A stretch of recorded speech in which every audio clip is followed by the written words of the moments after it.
Good morning, everyone, and thank you very much for joining me. This is the morning market review, and it is Wednesday. It is the 2nd of August. My name is Russell Shaw. I'm a senior market specialist at FXCM. Welcome. Thank you very much for joining. Just going to go ahead and bring up our disclaimers. Just before we do that, what I'd like to do is just highlight the email address, rshaw@fxcm.com. So if anybody needs to correspond with me, please send an email through to rshaw@fxcm.com. All right, let's just go ahead, bring up the high risk investment warning. And good morning, Kim. Thank you for joining. Much appreciated. Hello, Howard. Thank you for signing in. Always a pleasure. What I want to do today is do some top-down analysis, but using a slightly different methodology than we've been using before. The principles will be similar because we want to be trend following. We're always trying to follow the trend, and it's similar with what we're going to do today. But it's just something that I was looking at yesterday, which I want to share with you guys. All right, let's just bring up the market commentaries disclaimer.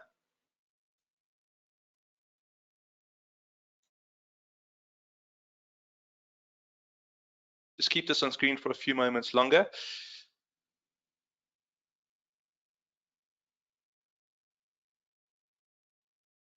All right, and our reference is MarketScope 2.0 and TradingView. So I want to show you what I was looking at yesterday. We'll go to TradingView first. I was looking at Alphabet or Google, and I want to show you how I was analyzing it. Please feel free to comment. By the way, I'd like your comments here. If you'd like to comment, go ahead.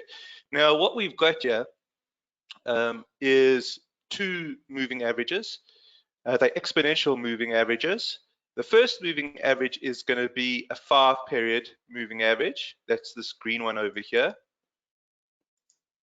And let's just show you a 5-period, and that's this green one. And then we've got this orange EMA. That's going to be a 10-period EMA. Okay, so we've got a 5 and a 10. And then what we're going to do is we're going to add an RSI to the chart as well. So what you'll do is you just go through to indicators.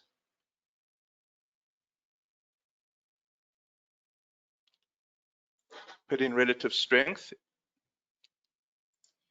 And then the settings that we use for the RSI are 10 and the median, which is high-low divided by 2. Okay, so these are the what we use here. By the way, this system, so to speak, I did get off of baby pips, so just for full disclosure there. But I think it's we use it slightly differently in baby pips. I think they only apply it to the hourly chart. We're actually going to do a top-down analysis using the system. I think it is quite insightful for what we glean from it. And hello, Raj. Thank you for joining, sir. All right, so let's go ahead. Let's bring up Google. Okay. Now, remember that Google released its results on the 25th. Okay. So Google, which is effectively Alphabet, Google's parent company is called Alphabet. And what you can see here is this is a daily chart. I'm going to go down to the, I'm going to go up to the monthly chart. Okay, let's go up to the monthly chart. And effectively what we can see on the monthly chart here, let's take this vertical out, we don't need it right now, is that we've got a bullish crossover, what technical analysts refer to as a golden cross of the EMAs. And let's just go ahead and put a circle there. So here is the golden cross. And what you can see is that the exponential moving averages are showing angle-length separation to the upside. So they're starting to show some momentum. Now, we really on a high time frame here. Okay, that's the key. We really on a monthly chart here. And the monthly chart, well, one candle is going to take either 30 or 31 days, or 28 if you're in February, right, to effectively close and chart. So we're looking at a lot of information, and it's a fairly slow moving chart. And what we're looking at here is what we call the primary trend. Call it the primary trend. Now, what you can, if you go back to April 2020, you can see how the EMAs develop angle-length separation, and it takes months and months and months for the trend to play out. So now, take a look. We've just started trending. This is sort of the 4th month that we've started trending up, and the RSI here is used as a confirmation. How do we use it as a confirmation? Where is it relative to the 50 line? So take a look. Where are we relative to the 50 line? We're above it. We're on the bullish side. So the fact that we've got the 2 EMAs that have crossed over bullishly on the monthly chart is corroborated by the momentum, the underlying monthly momentum, according to the RSI. Now, the longer that we stay above 50, the longer that we stay, the more power to the trend, the more underlying momentum is going to be there to support the trend. So again, very interesting monthly looking chart. If we have to say, is Google looking like it is trending up or trending down? According to this system, it looks like it's trending up on a primary trend basis. Okay, now I just want to bring up Microsoft Paint here, and we just got to do a little bit of work on what we're talking about with the primary trend compared to secondary trends. So let's just bring up Microsoft Paint. Okay, now the primary trend is sort of the absolute trend. It's if we're looking at a straight line, that could be a representation of the primary trend. It's effectively, we're not looking at any of the ebbs and flows. We're just looking at the absolute movement of the trend is moving up. Okay, if we were looking at a downtrend, the primary trend would be an absolute movement between 2 points. Now, the secondary trends are the zigs and zags. Okay, the secondary trends is what we see. And we've done a lot of work on the secondaries, haven't we? And what we've looked at is reference candle reversals in the secondaries, because what we're trying to do is see if we can find where the peaks and troughs are effectively playing out. Well, what we can do is we can use the weekly chart, but using the same template as what we've got here with the monthly. So what we're going to do now is we're going to go down to the weekly, and we're going to take a look at what's happening with the moving average. Well, the moving averages are again moving in that northeasterly direction, aren't they? They're moving in that northeasterly direction, and we have what we call angle-length separation. Okay, so again, it is corresponding with the primary trend on the higher time frame. Where it gets interesting is now, instead of looking at the RSI relative to the 50, we're starting to get some granular information, and the granular information that we're starting to get is on the 80, the overbought line. So let me just see, there's a comment here from Gurdeep. Hold on one sec.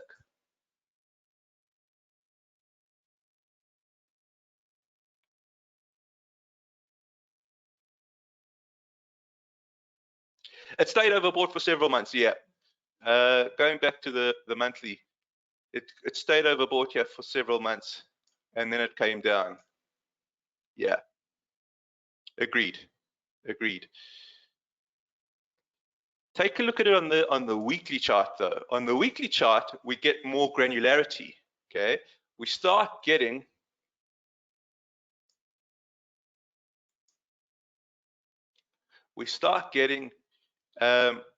measurements of where we're going to see the dips. So we go down, we're now getting to a point where there may be a swing high, but because the primary trend is up, any sort of pullback here will be something for us to keep an eye on to see if there is some sort of exploitable opportunity. Now, there's an interesting comment here from Kim, and the Kim is, but if there's some really bad news, this will hit the price and the trend will change. Kim, be a little bit more specific. What kind of bad news are you talking about? So yesterday, there was really bad news that came through in the market. There was really bad news. What was the bad news? The bad news was that Fitch has downgraded US fixed income from AAA to AA+. That's bad news. Has it changed the trend? Okay, we may get that pullback, and that pullback is corresponding with the overbought condition, but the primary trend is still looking pretty good. It doesn't mean, by the way, the primary trend here, okay, is retrospective. It doesn't mean we're not going to get a down month. Okay, you can see if we go back all the way to sort of this period here and this period here, take a look. There was 2 red months, okay, and if we extend it out even further, then we get some more red months. You can still have down months in a primary uptrend. That's your secondary movements at work, okay? That's when we go through to the weekly chart. Okay, we go through to the weekly chart. Well, that's the overbought condition potentially playing itself out. Now, the primary trend here is going to reflect underlying fundamentals.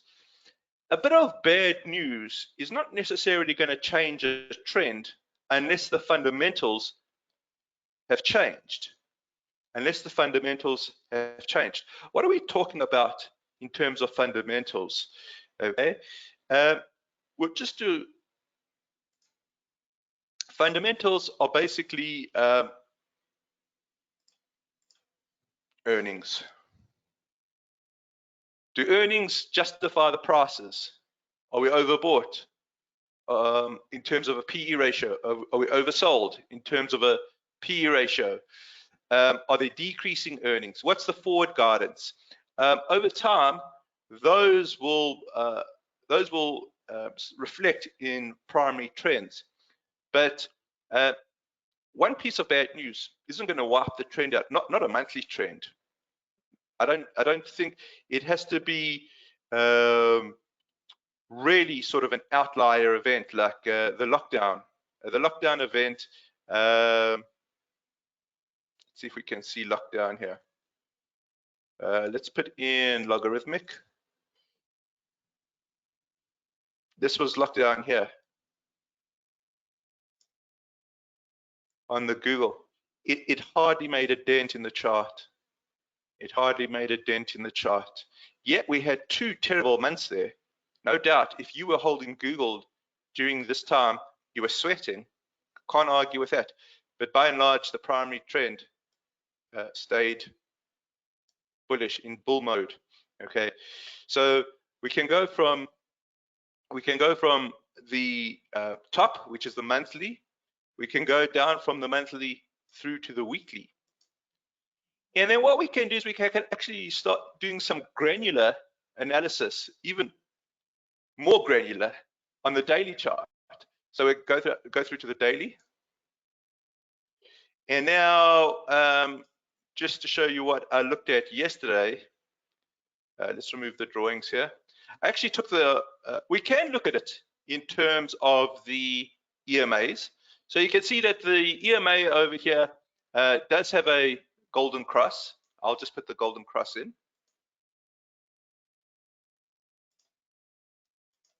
The golden cross.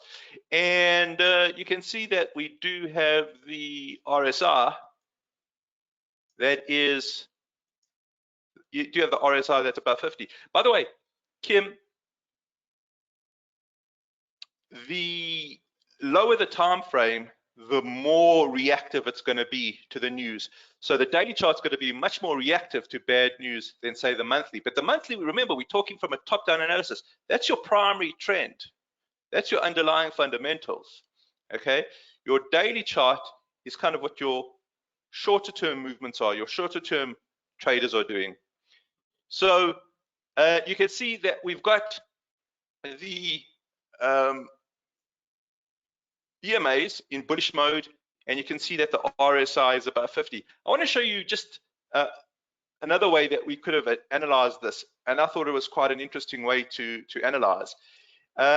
Taking out the EMAs, taking out the RSI, we're on the daily chart here. We can add a volume indicator. My favorite volume indicator is unbalanced volume. So let's just go ahead and add that in. I prefer that to just the volume histograms. And what we can see here is that there's a gap.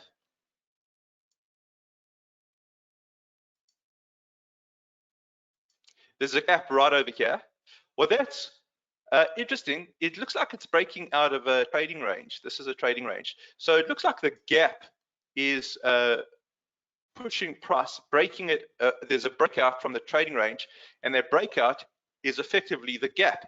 Well, that's called a breakaway gap. Okay, so it looks like this is a breakaway gap. Breakaway gaps might close, then they're not breakaway gaps, but if they don't close, they breakaway gaps. So it looks like we've got a gap here, okay? And the way that you can measure the gap, the momentum behind it, is take a look at the volume.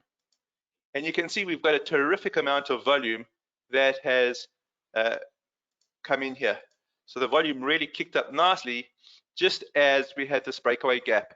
So let's just put this all into perspective. We've got a primary trend that's up. Okay, we've got a primary trend that's up. We've got a weekly chart which is showing potential froth, so some sort of swing high, a dip in the uptrend wouldn't be unexpected. Okay, but we've also, on the granular level, it does look like the market was excited by the release of the Q2 earnings. Why do I say that? Because it gapped up. Specifically on the Q2 earnings, it gapped up. It looks like it's a breakaway gap that was accompanied by nice volume, and that's effectively sort of the top-down approach that I wanted to show you with Google. Now we've run out of time because we're at the top of the hour, and I need to go through to the crypto minute. But for tomorrow, we'll look at our instruments using this methodology and see what type of information we can derive using this type of methodology. Just before I sign off, are there any questions? Kim, let me know if the answers I gave were adequate. Otherwise, we can re-explore them tomorrow. If there's any questions, guys, just go ahead, type those in. I'll just wait sort of 20 seconds and then I'll sign off.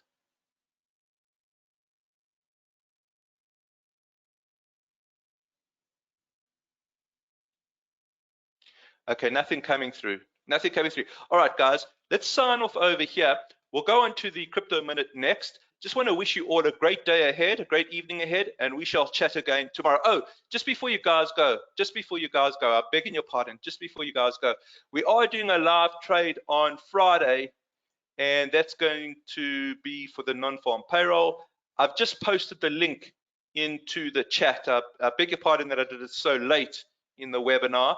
There is an open invitation there. You certainly are invited. If you'd like to attend, just click on that link and you can register. All right, guys, I'm going to sign out here. I'll give the link again in the next webinar and tomorrow. Thanks, guys.